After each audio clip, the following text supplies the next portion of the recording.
بسم الله الرحمن الرحيم، والحمد لله رب العالمين، والصلاة والسلام على أشرف الخلق محمد بن عبد الله ومن والاه. في البداية نحن في المقام الأول مسلمين، ونعلم جيدا أن مع العسر يسرا، وأن هذا ابتلاء لم يصب به مسلم فقط، إنما أصيبت به الكويت.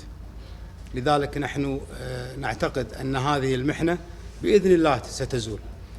مسلم البراك اليوم في كلمته أشار إلى نقطة جوهرية ونقطة مهمة، أنه يقول أننا نرى في نهاية النفق ضوء بعيد، ولكن بإذن الله سنصل إلى هذا الضوء.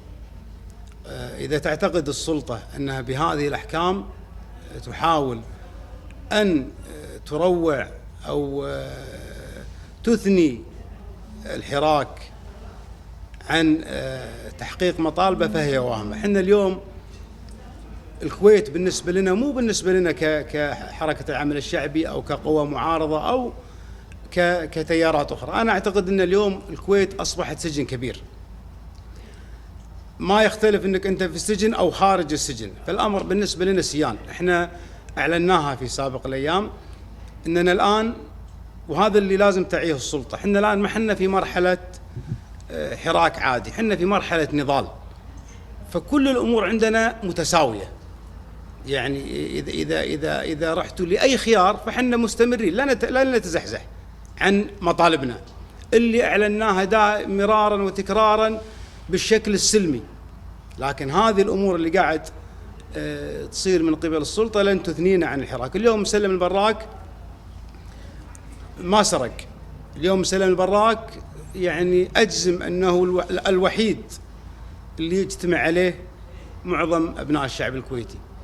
دافع دائما عن كل مكونات المجتمع، عن الشيعي والسني والحضري والبدوي، عن النقابات، عن كل صاحب مظلمة. وندري أن اللي قاعد يصير الآن من قبل السلطة ضد مسلم هو لتطويع هذا الرجل اللي دائما يخرج من السجن أقوى مما كان.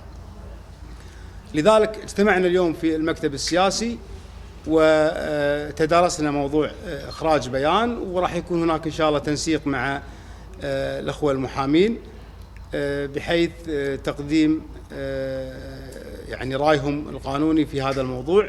الجانب الآخر وجهنا دعوة للتيارات السياسية للاجتماع غدا للتحرك لمعالجة الأوضاع اللي تمر فيها البلد، وعلى رأسها المساجين السياسيين وسحب الجناسي والتعسف بشكل عام اللي قاعد تقوم فيه السلطة. أنا إذا بختم أنا بقول كلمة للشعب الكويتي، وأتمنى أنها توصل للجميع.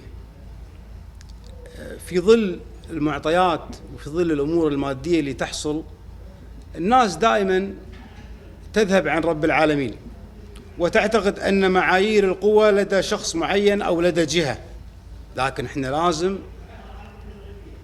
نرجع لعقيدتنا وأساس عقيدتنا، إن الله سبحانه وتعالى هو القوي وهو القادر. فلذلك لا يكون عندنا شك 1% إن موازين القوة بيد طرف أو بيد مجموعة، لا، ونقول هذه أقوياء. والكلام اللي قاله مسلم اليوم في قضية إنه والله أنت قاعد تجابه، إذا كان مثلا قالها جابر مبارك لأحمد الفهد خصومك أقوياء، حنا نقول القوي رب العالمين، وحنا ثقتنا دائما برب العالمين، لأن ما خلنا البلد ولم نرد إلا الإصلاح لهذا البلد. لذلك أنا أتمنى من جميع الشعب الكويتي اللي يحس بفتور ويحس إنه والله الوضع في البلد مو زين، لا، لازم يصير إيمانك بالله قوي، وتدري أن الله سبحانه وتعالى أقوى من الجميع مهما عملوا. فثقتنا بالله جدا عالية، وثقتنا بالله سبحانه وتعالى أن الأمور بإذن الله سوف تنجلي هذه الغمة وهذه الحقبة السوداء، وسوف نخرج من هذا النفق المظلم إلى كويت أجمل بإذن الله. وشكرا.